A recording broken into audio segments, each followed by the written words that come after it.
My name is Morgan Purcell. I'm 31 years old, and 3 weeks ago, I buried my mother. The night before her funeral, a man I had never met pulled me into a hallway, pressed a small key into my palm, and said 7 words that cracked my life wide open. Your father has been lying to you. He told me there was a second will, one my father would destroy if he ever learned it existed. He told me that if my father found out I had that key, I was in danger. I did not sleep that night. By morning, I was standing inside a storage unit I never knew about, reading a letter from my dead mother that began, "If you're reading this, I didn't make it." Before I go any further, if this story resonates with you, please take a moment to like and subscribe, but only if you genuinely connect with it, and drop your local time in the comments. I love knowing where you're listening from. Now let me take you back to a Tuesday afternoon in October, the day my mother's heart stopped and the day everything I believed about my family began to unravel. The call comes at 2:07 on a Tuesday afternoon. I'm charting vitals at the nurse's station when my phone buzzes and my father's name fills the screen. "Morgan, your mother collapsed. They're taking her to County General." I drive 20 minutes with both hands shaking on the wheel. I run the last red light on Elm. When I reach the ER entrance, a nurse I recognize, Patty, from the third floor, meets me with a face I have read 100 times on other families. My mother is already gone. Stroke. Massive. They say it was fast. They say she likely didn't feel much. I don't know who those words are supposed to comfort, because they don't comfort me. My father is standing at the admitting desk when I round the corner. He is signing paperwork. His pen moves steady and quick. Like he's closing a checking account. A woman from Morrison and Sons Funeral Home is beside him with a brochure open on the counter. He has already chosen the casket display, already confirmed the visitation window, already selected white lilies. My mother hated white lilies. She loved yellow daisies, but I can't make my mouth say that right now. "Dad, when did you get here?" "About an hour ago." An hour? He was here an hour before he called me. "I handled everything," he says. But he puts his hand on my shoulder. "You don't need to worry about any of this." That night, I go to my parents' house to sit in her bedroom. Her reading glasses are still on the nightstand. Her library book is still open, face down, holding her place. But her bedside drawer, the one she always kept locked, is empty, cleaned out. The little brass key she wore on a chain is gone. My mother has been dead for 6 hours, and her dresser is already bare. Wednesday morning, and I drive back to the house to help plan the service. The front door is unlocked. I hear music, soft jazz, the kind my mother never played, drifting from the kitchen. A woman I have never seen before is standing at my mother's stove, pouring coffee into my mother's favorite blue mug. She is wearing my mother's camel cashmere cardigan, the one with the patch pockets Mom sewed herself. "Morgan, this is Denise." My father steps out of the hallway. "She's a close friend. She's been helping me through this." Denise Harmon smiles at me the way you smile at someone's child. "I'm so sorry for your loss, sweetheart." I have never heard her name before, not once. I ask about Mom's home office, the little room off the den where she kept her files, her paperwork, her folder of important documents. My father waves his hand. "I cleaned all that up. Your mother kept so much clutter in there." The filing cabinet is empty. The desk drawers are bare. And even the corkboard above her desk, where she used to pin receipts and appointment cards, has been stripped clean. My father sits at the kitchen table and takes over the funeral arrangements. Music, speakers, guest list, flowers. When I ask if I can read the eulogy, he shakes his head. "I think it's better if I do it, Morgan. You'll get too emotional." Denise touches my arm. "Your dad knows best, sweetie." That's when I see it. On Denise's wrist, a thin silver bracelet engraved with the name Margaret. I gave my mother that bracelet for her birthday when I was 16. I saved 3 months of babysitting money. "Oh, this old thing?" Denise turns her wrist. "Your father said your mother wouldn't mind." I open my mouth, then I close it. Because if I react now, if I raise my voice or let my face twist, my father will use it. He will tell everyone I'm unstable. So I say quietly, "Actually, she would. That was a gift from me." Nobody answers. Thursday evening. Visitation at Morrison and Sons. The viewing room smells like carpet cleaner and refrigerated flowers. White lilies everywhere. My father stands at the entrance in a charcoal suit, greeting every person who walks through the door. Handshake, hug, red-rimmed eyes. He holds the hand of every woman who offers it a beat too long, and they all say the same thing, "Oh, Jerry, you poor man." I stand 3 feet to his left. But most people glance at me, nod politely, then turn back to him. A few pat my arm. One woman says, "You must be the daughter," as if I need an introduction at my own mother's viewing. I hear my father lean toward Ed Brennan, a family friend from the old neighborhood, and lower his voice just enough that I catch every word. Margaret had been struggling, mentally. The last few years were hard on all of us. Ed shakes his head. I had no idea. Jerry. She made some unusual financial decisions toward the end. I tried to help, but she wouldn't listen. My skin goes cold. He is standing 10 feet from her open casket, and he is rewriting her story for an audience. Uncle Ray, my father's younger brother, finds me by the guest book. He puts his heavy hand on my shoulder. Your dad's been carrying this family on his back, Morgan. Try to be strong for him. I nod because I don't trust my mouth. Later, alone, I stand in front of my mother's casket. Her hands are folded. Her nails are painted the soft pink she always wore. Her face looks calm, arranged, like someone else's idea of her. I lean close enough that no one behind me can hear. What were you trying to tell me, Mom? The lilies don't answer, but something in the hallway is about to. The parking lot is almost empty when I push through the side door of the funeral home. The air is sharp and October cold, and I just need 1 minute where nobody touches my shoulder and calls me sweetheart. A man is leaning against the brick wall near the dumpsters. Silver hair, tweed coat. He looks like a retired professor waiting for a bus that stopped running years ago. Miss Purcell? I stop. Do I know you? No, but I knew your mother. He steps forward. His hands are steady, but his eyes are not. My name is Harold Briggs. I was your mother's attorney. I need 5 minutes. Attorney. My mother didn't have an attorney. My father handled everything. Every contract, every policy, every account. He always said Mom didn't understand that stuff. Harold walks me to the far end of the lot, away from the building, away from the windows. Your father has been lying to you your entire life. His voice is quiet and even, the way someone talks when they have rehearsed a sentence for months. There is a second will, one he doesn't want found. And if he discovers that you know about it, you are in danger. He reaches into his coat pocket and presses a small key into my hand, a brass key with a plastic tag. A number is written on the tag in my mother's handwriting. Your mother prepared for this, Morgan. She didn't trust that she would be alive to tell you herself. Why should I believe you? Harold opens a worn leather folder and removes a single photograph. My mother, seated at a desk, signing a document, smiling faintly. On her wrist, the silver bracelet with her name. I made a promise to Margaret, he says. I intend to keep it. He turns to leave, then stops. Check the unit tonight. Your father filed his version of the will this morning. 9 p.m. The storage facility sits behind a Dairy Queen on Route 11, the kind of place where people keep lawnmowers and Christmas decorations. Fluorescent lights buzz over numbered roll-up doors. My hands are shaking so badly it takes me 3 tries to fit the key. The door rattles up.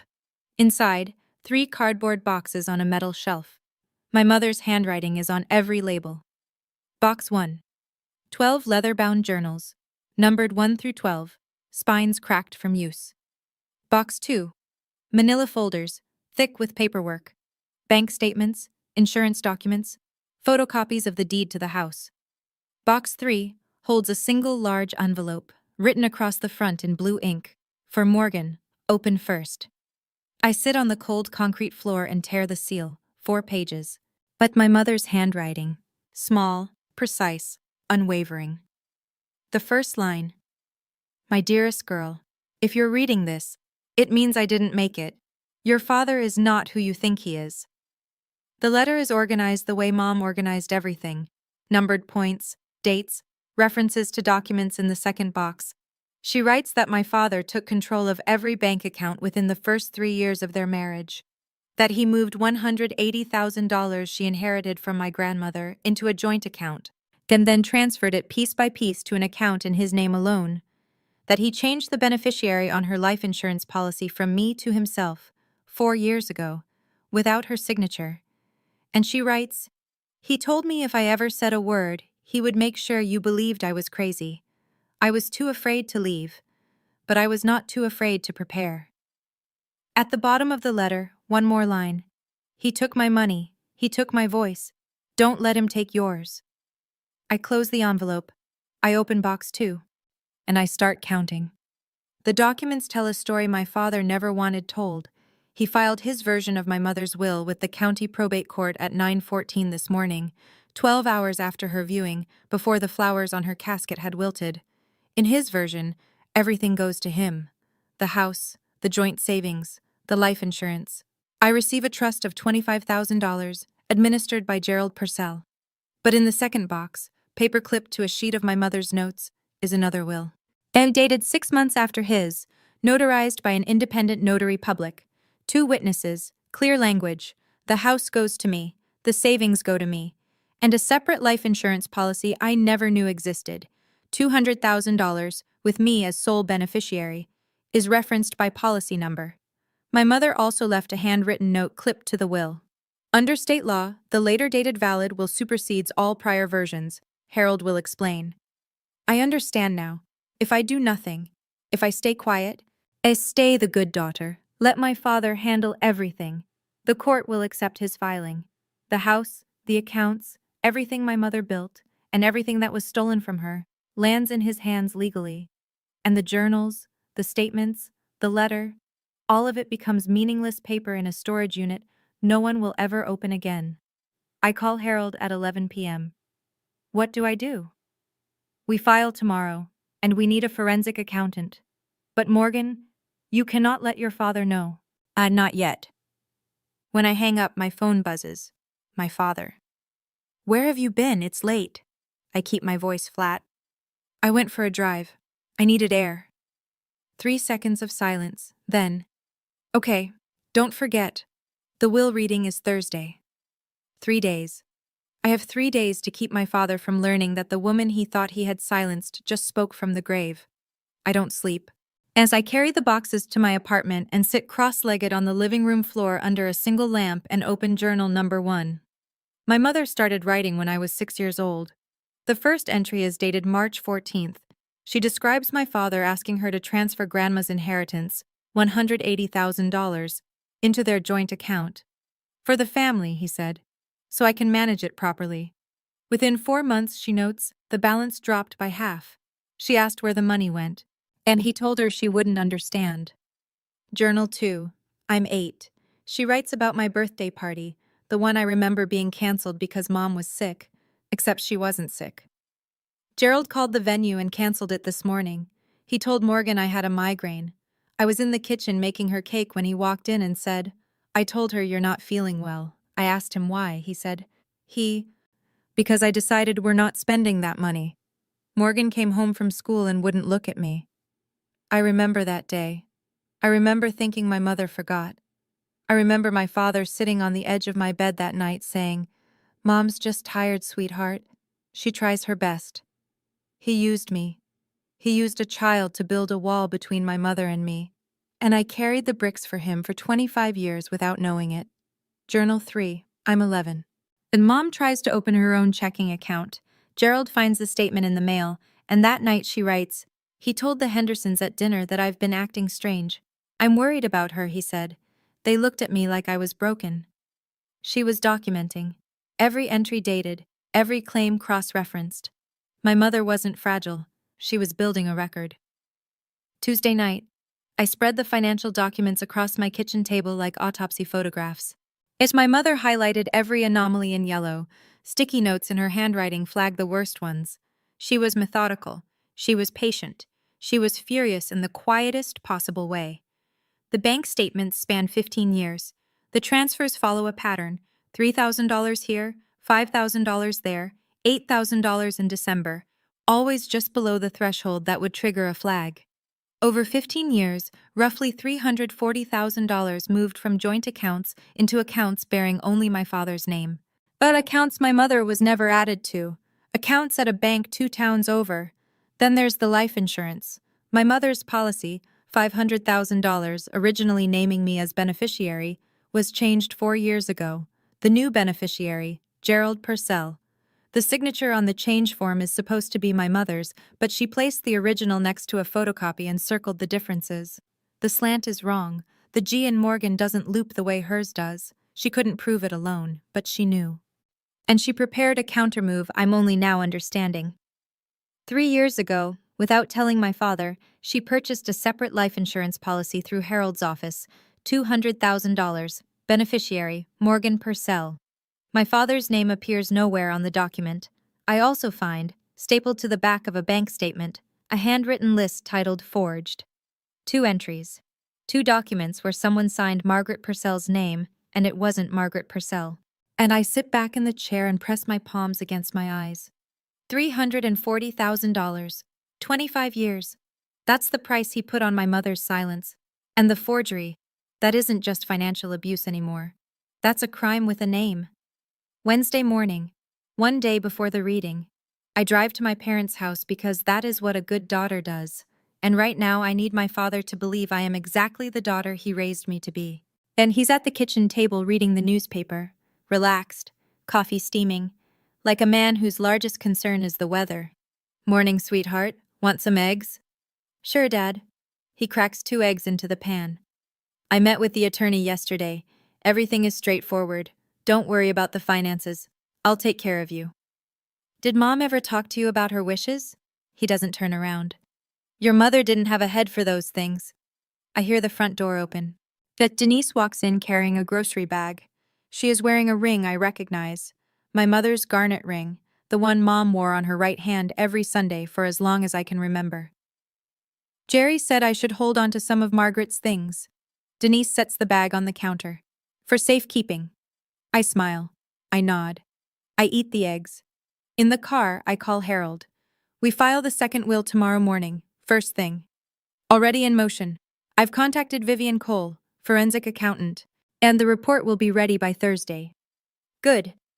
I hang up and sit in the driveway for a moment. Through the kitchen window, I can see my father laughing at something Denise said. He looks comfortable. He looks certain. When I pull out, he is standing at the window watching my car. His face is not grieving. It is calculating. That was the last lie I ever told him. "Sure, Dad," spoken over a plate of eggs in my dead mother's kitchen while her ring sat on another woman's finger. As sitting in that car outside my mother's house, I genuinely asked myself, am I overreacting? Is this just a clumsy, grief-stricken man who doesn't know how to handle a funeral? Or is this really the person who stole my mother's entire life while she was still living it? If you found that letter, those journals, those bank statements, would you trust them immediately? Or would you doubt yourself the way I did sitting in that driveway watching him laugh through the window? Tell me in the comments. I really want to know. Wednesday morning, 8:45. Harold Briggs meets me at the county courthouse before the clerk's window is even open. He's carrying a leather briefcase older than I am and wearing the same tweed coat. He looks like he hasn't slept much either, but his hands are steady and his voice is clear. "We file now," he says, "before your father's attorney can push the first will through processing." I watch the clerk stamp the document. As I watch her log this case number. The second will, my mother's real will, dated 6 months after the one my father filed, is now part of the official record. Harold explains in the hallway, keeping his voice low. Under state probate law, when 2 valid wills exist, the later dated instrument controls. Your father's will was drafted 5 years ago. Your mother's was executed 2.5 years ago, notarized by an independent notary public, and witnessed by 2 individuals who are alive and willing to testify. What if he says she was mentally unfit? Harold pauses. He expected this question. That's exactly what he'll try. It's why he's been telling everyone she was struggling and confused. He's been building that narrative for years, Morgan. But your mother anticipated it. He taps the briefcase. 12 journals, detailed, dated, cross-referenced to financial records. A forensic accountant's report confirming the transactions. 2 witnesses who sat in the room when she signed, who will testify she was lucid, determined, and fully aware of what she was doing. He looks at me over his glasses. Your mother didn't just make a will, she built a fortress around it. I nod. My throat is tight, but my voice is not. What about tomorrow? The reading? Tomorrow, we let your father go first. We let him finish, then I walk in. Wednesday afternoon. As I sit in Harold's small office above the hardware store on Main Street, the kind of office with a window air conditioner and a framed law degree from 1983, and listen to Vivian Cole's voice through the speakerphone. Vivian is a forensic accountant Harold has worked with before. She's been reviewing the documents since yesterday morning, and she sounds like a woman who has seen this pattern 100 times and is still angry about it. Approximately $340,000 transferred from joint accounts to accounts solely in Gerald Purcell's name over a 15-year period. Multiple transfers structured below reporting thresholds. Beneficiary changes on the primary life insurance policy executed without verified co-signer consent.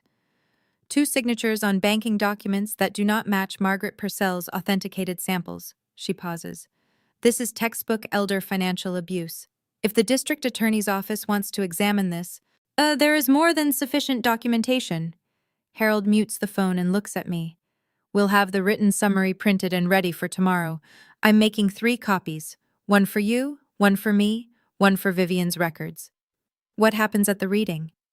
Your father's attorney will present his will. He'll read it aloud. People will nod. Then I'll enter the room and present ours. And the forensic report? I'll have a printed summary available if his attorney questions the validity. But Morgan, the will speaks for itself. The report is the hammer behind it. I help Harold organize the copies, bank statements in chronological order, insurance documents tabbed, the 2 pages with forged signatures flagged with red sticky notes. Your mother didn't just protect you, Harold says quietly, straightening a stack. She built a case. All we had to do was present it. The paper trail doesn't lie. Tomorrow neither will I. Wednesday evening.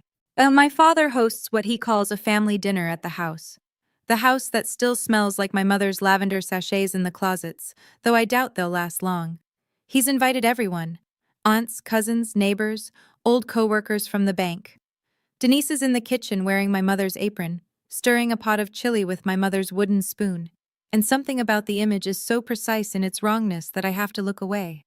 Gerald stands at the head of the table and raises his glass. Margaret would have wanted us together. Tomorrow we make things official, and then we move forward as a family. Uncle Ray leans back in his chair, arms crossed, satisfied. Hear, hear. I eat. I smile when spoken to. I compliment the chili. I am performing the role of grieving daughter so convincingly that it scares me a little. Denise pulls a neighbor aside near the buffet to show off a pendant necklace. As I recognize it immediately, my mother's small gold locket, the one with baby photos of me inside. Jerry gave it to me. Isn't it beautiful? I watch the neighbor's face tighten for half a second before she nods. After dinner, my father catches me at the door. You okay, kiddo? I'm fine, Dad. See you tomorrow. In the car, I sit in the dark and think about my mother sitting at the same table for 28 years, smiling the way I just smiled, performing the way I just performed. Except she did it every single day. Tomorrow, I keep my promise. As I pull away, I see my father through the window, standing at my mother's desk, going through her wallet. He takes out her last bank card. He doesn't know that account was frozen this morning. In 12 hours, every person at that dinner table will know who Gerald Purcell really is. Thursday morning, 10 o'clock, Morrison and Sons Funeral Home, Conference Room B. But my father has arranged 30 chairs in neat rows facing a small podium. 30 chairs, for a will reading. Normally this is a private affair. Immediate family, maybe a close friend. But Gerald Purcell has turned this into a public event. I scan the room as people file in. Aunts and uncles, cousins I see twice a year, neighbors from Maple Drive, Ed Brennan from the old neighborhood, Bob Hensley, my father's golf partner of 20 years, 2 women from my mother's garden club, a man I recognized from the bank where my father worked before retirement.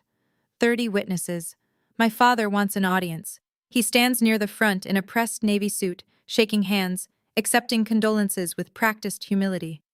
Denise sits in the front row, legs crossed, in a new black dress, not my mother's clothes today at least.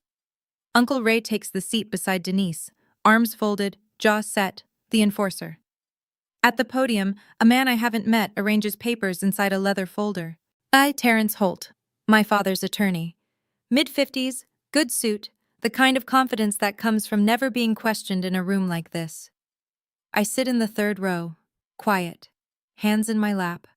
I look exactly like what my father expects me to be. The emotional daughter who will nod along and sign whatever is placed in front of her. My phone is in my pocket. I send one text under the edge of my purse. I'm here, third row. Harold's reply comes in 4 seconds. I'm in the parking lot. Won't wait for my signal. The room fills. The door closes. Terrence Holt clears his throat, and the performance begins. Terrence Holt reads with the smooth authority of a man who has done this 100 times. He holds the document at chest height and speaks in measured paragraphs, as if he's narrating something noble. The last will and testament of Margaret Ann Purcell, dated March 12, 2021, 5 years ago. When my mother was still smiling in photographs, and my father was still telling everyone what a devoted husband he was. The terms are simple and brutal.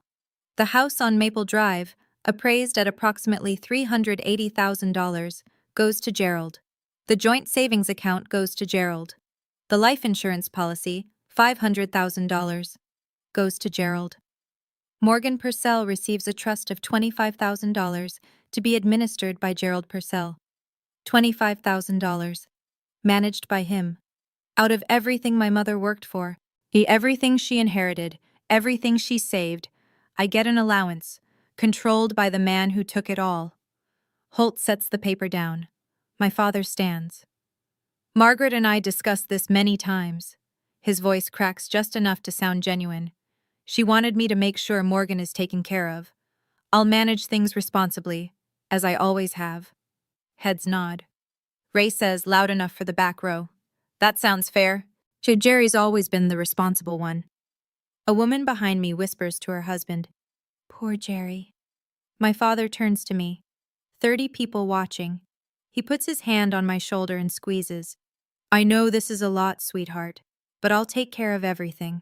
You don't need to think about money. Then, quieter, but not quiet enough. Morgan's like her mother, wonderful heart, but not great with numbers.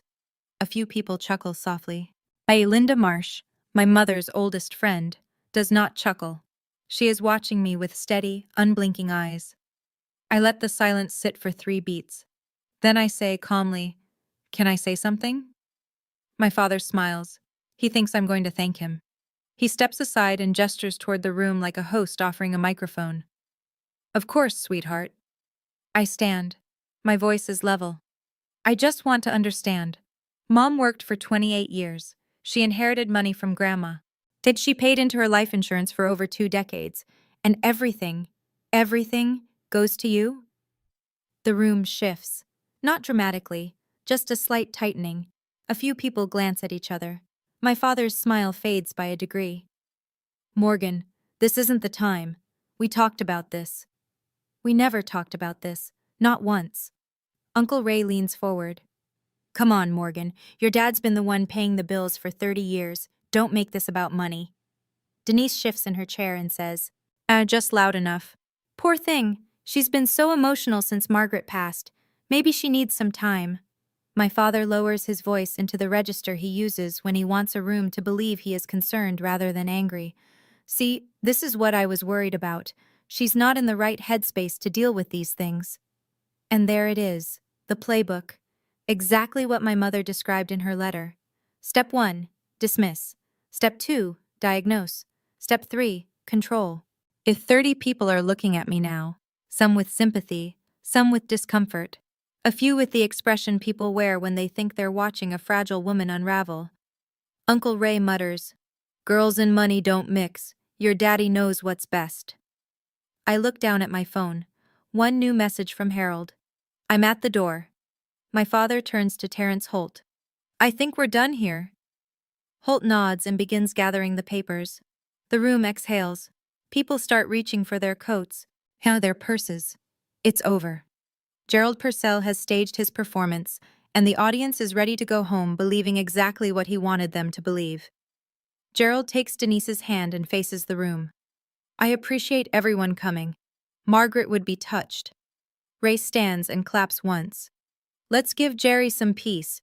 The man just lost his wife. This is the moment. I rise from the third row. My hands are trembling slightly, but my voice is not. Actually, we're not done. Every head turns. Gerald's jaw tightens. Morgan, sit down. I'd like to introduce someone. The door to conference room B opens. Harold Briggs steps through with his worn leather briefcase in one hand. He is wearing the same tweed coat. He looks like a man who has been waiting 3 years to walk through this exact door. My father sees him, and I watch something I have never seen before on Gerald Purcell's face. Fear. Not surprise, not confusion. Fear. The specific, electric fear of a man who recognizes the one loose end he failed to tie. Because he knows Harold. Not well, but he knows the name. My mother mentioned him once during an argument 2 years ago, and my father dismissed it, told her she was making things up. He thought she was bluffing. She wasn't. Harold sets his briefcase on the podium and addresses the room. Good morning, everyone. My name is Harold Briggs, and I was Margaret Purcell's attorney for the last 3 years of her life. I'm here because Margaret asked me to be. I look at my father.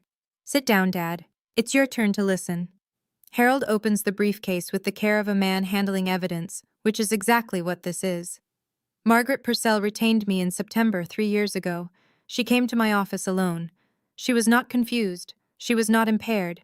She was afraid, not for herself, but for her daughter. He removes a document and holds it so the front row can see the notary seal. This is the last will and testament of Margaret Ann Purcell, executed 2.5 years ago. It was notarized by an independent notary public and witnessed by 2 individuals who are present in this room today. I hear Denise inhale sharply.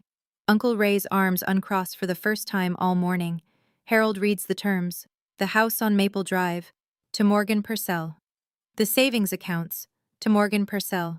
A separate life insurance policy, $200,000, to Morgan Purcell. Gerald Purcell receives nothing. My father is on his feet before Harold finishes. That's a forgery. My wife would never. The notary is on record, Mr. Purcell. Would you like me to call her? Terrence Holt, Gerald's own attorney, reaches for the document. Harold hands him a copy. Holt reads it once, reads it again, and then leans toward my father. Jerry, sit down. Gerald doesn't sit. From the second row, Linda Marsh, my mother's best friend, 61 years old, silver-haired, kept quiet until now, stands. I was a witness, she says. Her voice doesn't waver. I watched Margaret sign that will. She was clear-headed and she was determined, and she told me, if anything happens to me, make sure Morgan knows. Harold addresses the room one more time. Under state probate law, the later dated valid will supersedes all prior versions. This will was filed with the county courthouse yesterday morning. The room is silent. 30 people. Not one sound. The silence fractures when my father slams his palm on the arm of his chair. This is ridiculous. Margaret was confused. She didn't know what she was. I'd like to read something. I stand. I am holding my mother's letter. The paper is slightly creased from where I pressed it to my chest 2 nights ago on the floor of a storage unit. Not all of it, just enough. I read 3 sentences, my mother's words, in my voice, in a room full of people who thought they knew our family. He took control of every dollar I earned. He made me ask permission to buy groceries, and when I tried to tell someone, he told them I was losing my mind. Doris Reed, the woman who has lived next door to my parents for 40 years, who brought casseroles every Christmas, who waved to my mother across the fence every morning, puts her hand over her mouth. Ed Brennan stares at the floor. 2 women from the garden club turn to each other with wide eyes. She was sick, my father says. Bet his voice has climbed half an octave. She didn't know what she was writing. I do not raise my voice. She dated every entry. She cross-referenced bank statements. She kept receipts for 12 years, Dad. Uncle Ray pushes up from his chair. This is a setup. You're trying to steal from your own father. Sit down, Ray. Linda Marsh, voice like a door closing. For once in your life, sit down and listen. Ray sits. The room is rearranging itself. Yet I can feel it. The way 30 people quietly revise a story they believed for decades. The concerned husband, the unstable wife, the emotional daughter. My mother spent 25 years being told she was crazy. My voice is steady. She wasn't crazy. She was documenting. Harold places his phone on the podium and presses the speaker button. This is Vivian Cole, certified forensic accountant. Well, I was retained to examine the financial records of Margaret and Gerald Purcell. Vivian's voice fills the room. Professional, precise, unhurried. The voice of someone who testifies in courtrooms and doesn't flinch. My analysis covers a 15-year period. Approximately $340,000 was transferred from joint accounts into accounts held solely by Gerald Purcell. The transfers were structured in amounts designed to avoid automated detection. While beneficiary changes on the primary life insurance policy were executed without verified cosigner consent. Additionally, 2 signatures on banking documents do not match Margaret Purcell's authenticated handwriting samples. She pauses.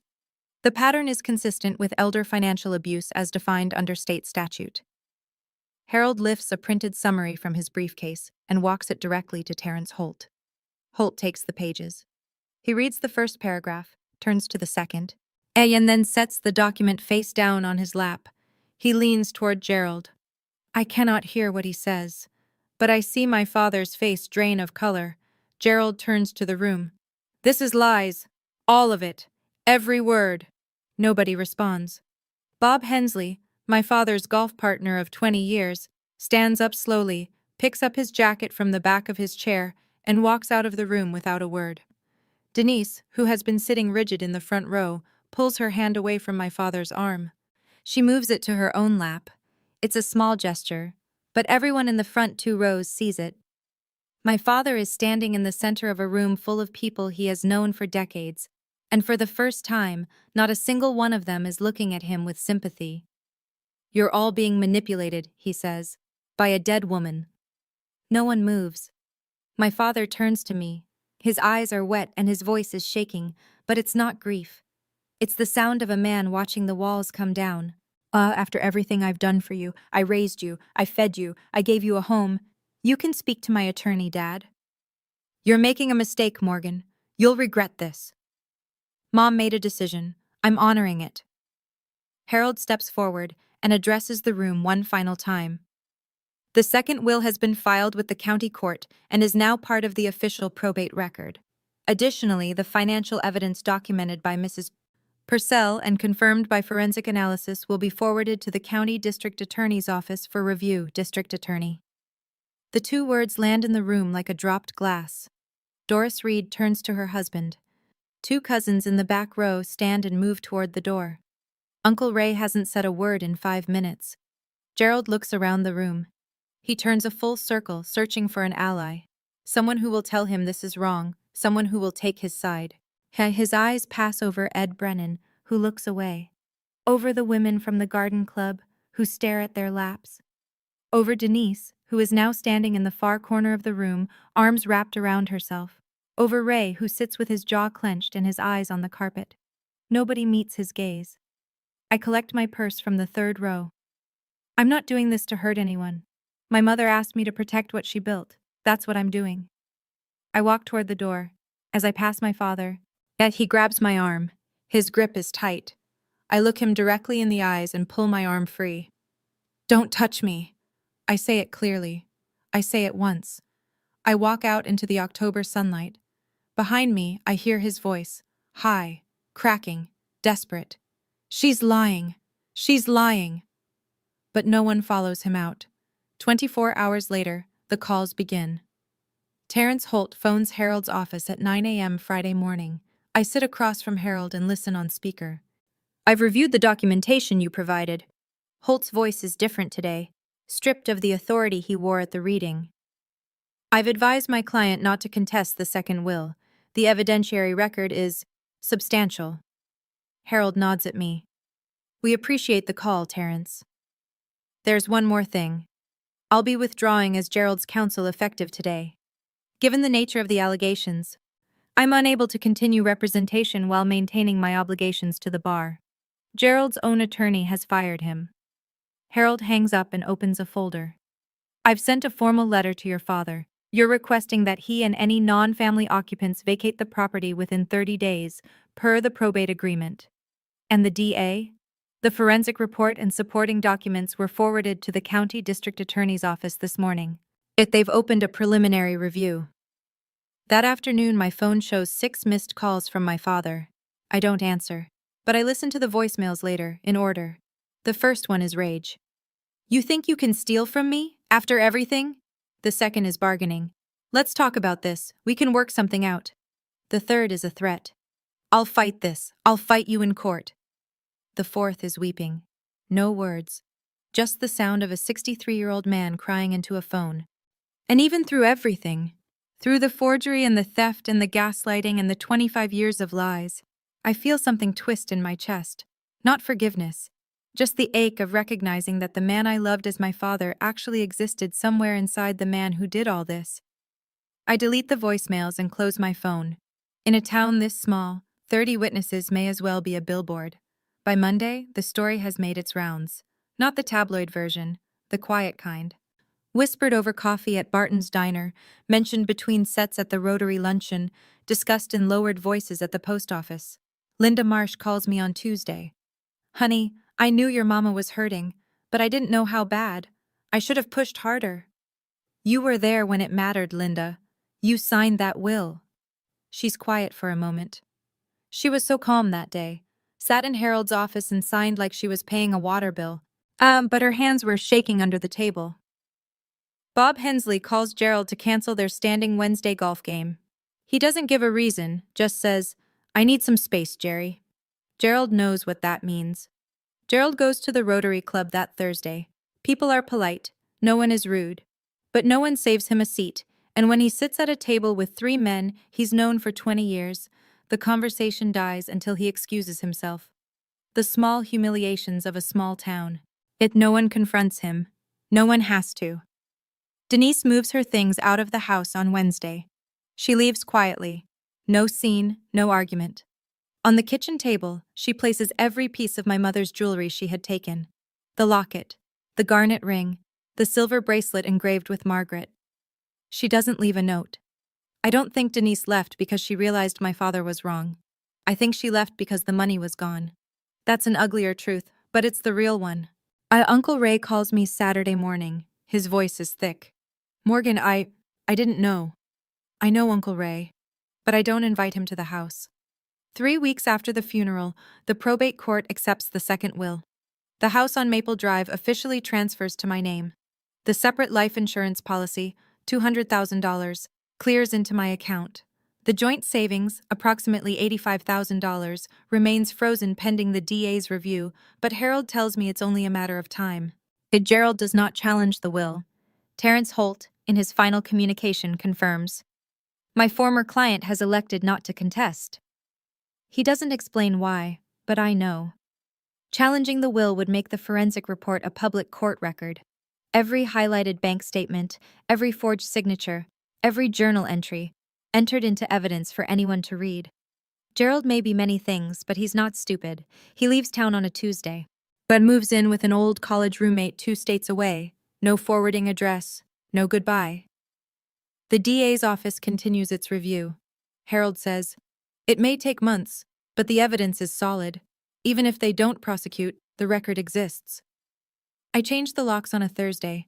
A locksmith named Jerry does the work in 40 minutes and says, nice house, moving in? I grew up here. That evening, I walk through every room. I leave my mother's bookshelves untouched. Then I water the spider plant she kept by the kitchen window. It's still alive, which seems like a small miracle. I return the silver bracelet to her jewelry box in the bedroom, resting it on the velvet lining where it belongs. I open the dresser, the one my father emptied 6 hours after she died. The drawers are bare, but as I pull the last one out to wipe it clean, something catches between the wood and the bottom panel. A small photograph. Me, 5 years old, sitting on my mother's lap. Both of us laughing. He cleaned out her dresser in 6 hours, but he missed the one thing that mattered. Let me be clear about what Gerald Purcell lost, because I think the numbers matter. The house, $380,000. Gone. It was my mother's before it was theirs, purchased with her inheritance from my grandmother, and now it's mine. The separate life insurance, $200,000. The policy my mother took out in secret, through Harold, with me as the sole beneficiary. Gerald never knew it existed. And the joint savings, $85,000, frozen by court order, pending investigation. His attorney, withdrew. His golf partner stopped calling. His Rotary friends politely suggested he take a break from meetings. Denise, gone. She didn't leave because she had a moral reckoning. She left because the money left first. The $340,000 he siphoned over 25 years? Spent. My mother's journals document what she could track.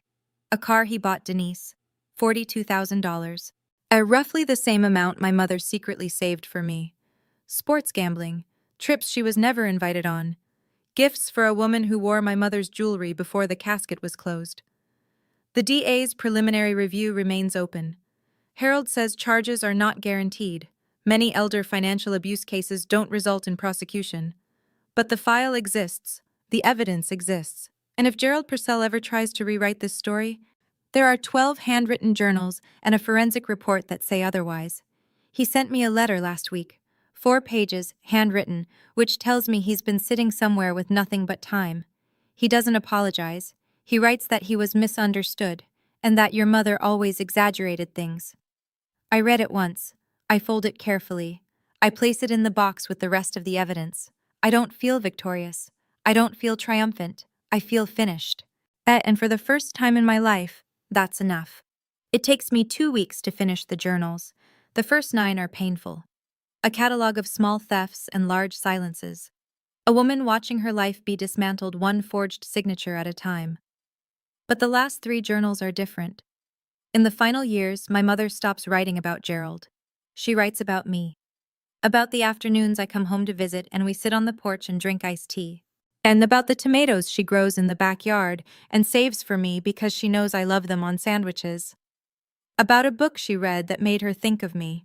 She transcribes a passage and writes beside it, "Morgan would like this." Between journal entries, I find letters she wrote but never sent. "I'm sorry I didn't leave sooner. I was afraid he'd take you from me. By the time you were old enough to understand, I was too deep. Forgive me for that, if you can." And this, in an entry from 18 months before she died. "I opened a 529 education fund in Morgan's name 10 years ago. It's in the storage unit. Use it if you ever want to go back to school, baby." I check the documents. She was right. A 529 account, funded in quiet increments, $50 here, $100 there, skimmed from the grocery budget my father gave her every month. Balance, approximately $18,000. Gerald never noticed because he never looked at what she spent. He only looked at what she earned. $18,000. Built $50 at a time over a decade, from a woman who had to ask permission to buy groceries. I sit on her bed holding the last journal and I cry for the first time since she died. Not because I'm sad, because I finally understand the size of her love, measured not in what she said, but in what she hid from me. "I can't give her the world," she wrote, "but I can make sure he doesn't take it from her." I send my father one email. It is 6 sentences long. I won't be in contact for the foreseeable future. If you need to communicate regarding legal or financial matters, please direct all correspondence through Harold Briggs. I wish you no harm, but I will not pretend. You may reach Harold at the number below.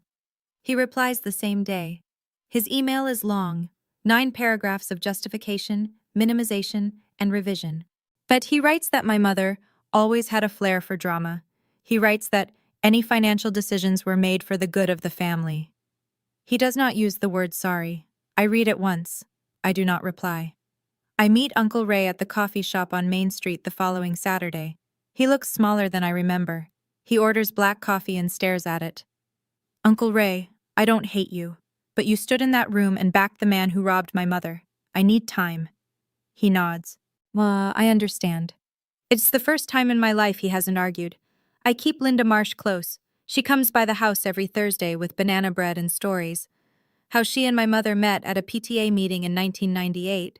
How Mom once drove 40 minutes in a snowstorm to bring Linda soup when she had the flu. How Mom laughed with her whole body when no one was watching. I send handwritten thank you notes to Harold and Vivian. Harold is retiring now, fully, officially. And he tells me on the phone, this was the last case Margaret would have wanted me to close. The week after, Linda mentions something she's been holding back. "Your mama gave me a USB drive 2 years ago, said it was a backup of everything, in case the storage unit was ever found and emptied. My mother thought of everything, even the scenario where she lost. "I wish you had been the father you pretended to be," I wrote in that email. But wishing doesn't change the records. There was a moment, reading those last journals, where I found myself wondering something I may never have the answer to. Did my mother ever forgive him? Not publicly, not legally, but in her heart, in the quiet of those journal pages, did she let go of it? Or did she carry that weight until the very end? I'll never know. But I want to ask you, if you discovered that the person you trusted most in this world had been lying to you your entire life, could you forgive them? Not should you. Could you? Tell me in the comments. I've been thinking about this for weeks. 2 months after the funeral, I move into the house on Maple Drive. The first thing I do is paint the living room. My mother always wanted it a pale blue, the color of a winter sky just before it clears. My father said it was too feminine and kept it beige for 28 years. It takes me a Saturday afternoon and 2 coats. And when the light comes through the front windows the next morning, the room looks like a place my mother would have loved. I plant the garden, lavender along the fence, because she talked about it every spring and never did it. Tomatoes in the raised bed she built herself. Daisies, yellow, not white, beside the mailbox. Linda brings over a climbing rose she found at the nursery on Route 9. "Your mama wanted one of these for years." We plant it together, kneeling in the dirt. And Linda tells me about the time my mother entered a tomato in the county fair and came in second and pretended she wasn't furious. I used the 529 fund to enroll in an online MSN program, Master of Science in Nursing. It's something I've wanted for years. When I mentioned it once at a family dinner, my father said, "You don't need more school, Morgan. You already have a job." Mom thought otherwise. She saved $18,000 for this, $50 at a time. As I put a photo of her on the bookshelf in the living room, not the funeral portrait, a real one, from a barbecue in 2016. She's holding a glass of lemonade and laughing at something off camera. Her eyes are bright. That's the version of her I want to see every day. Friday evening, I sit on the porch with a mug of tea and listen to the crickets. For the first time in my life, I don't need anyone's permission to be here. I'm not telling you this story so you'll feel sorry for me. That I had a mother who loved me fiercely enough to plan 3 years ahead from inside a cage she couldn't escape. That's not a tragedy. That's a gift. I'm telling you, because I know someone is listening right now who is living the life my mother lived. Someone whose partner controls every dollar. Someone who's been told, by family, by friends, by the person sitting across from them at dinner, that they're too emotional, too sensitive, too confused to understand their own life. If that's you, and I want to share 3 things I learned the hard way. First, if someone tells you you're crazy for questioning the math, check the receipts. My mother did. It took her years, but she built a record that couldn't be dismissed. You don't need a law degree, you need a notebook and the courage to write down what's real. Second, silence protects the person who benefits from it. It never protects you. My mother was silent for 25 years because she was told that silence was loyalty. And it wasn't loyalty, it was a leash. Third, you don't have to scream to be heard. You just have to show up with the truth. I didn't raise my voice in that room. I didn't need to. The documents spoke, the witnesses spoke, the numbers spoke. Truth is quiet, and it is patient, and it outlasts every lie ever told about you. I don't hate my father. I am disappointed in him in a way that I think will last the rest of my life. But I chose not to carry that with me. It's too heavy. And my mother already carried it long enough for both of us. She couldn't leave, but she made sure I could walk out standing up. I used to think being a good daughter meant being quiet. Now I know being a good daughter means finishing what my mother started. Here's where things stand today. Gerald Purcell is living in another state with a college friend. The district attorney's office has not closed its review. I don't check for updates. Harold will call me when there's something to know. 3 weeks ago, my father sent me a text message, the last one I'll mention. "You destroyed this family." I typed back 5 words. "No, Dad, you did. 25 years ago." I haven't blocked his number. I don't need to. A boundary isn't a wall. It's just a decision you make once and keep making every day. I don't respond. I don't engage. I don't explain. Some mornings I pour coffee into my mother's blue mug and sit at the kitchen table and feel her in the room. Not in a mystical way, just in the way the light hits the counter the same way it always did, and the spider plant is still growing, and the house smells like lavender because I planted it where she always wanted it. I keep her last journal on my nightstand. Not to remind myself of what happened, but to remind myself that a woman with no power, no allies, no voice, found a way to protect her daughter from beyond the grave. She couldn't fight him while she was alive, so she armed me to fight him after she was gone. And if you're listening to this and something feels wrong in your family, a number that doesn't add up, a signature you didn't authorize, a question you're told not to ask, trust that feeling. Document it. Tell someone. Because the truth doesn't expire, it just waits. Thank you for staying until the end. If you know someone who might be experiencing financial control in their family, a partner, a parent, a friend who keeps saying it's fine when it clearly isn't, send them this story. And sometimes knowing that someone else walked through it and came out the other side is enough to make them start. If this story mattered to you, hit like and subscribe. I have more stories like this one, and they're all true in the ways that count. In the description below, I've linked another story I think you'll want to hear, about a woman who uncovered a family secret at the Thanksgiving dinner table that no one saw coming. I'll see you in the next one.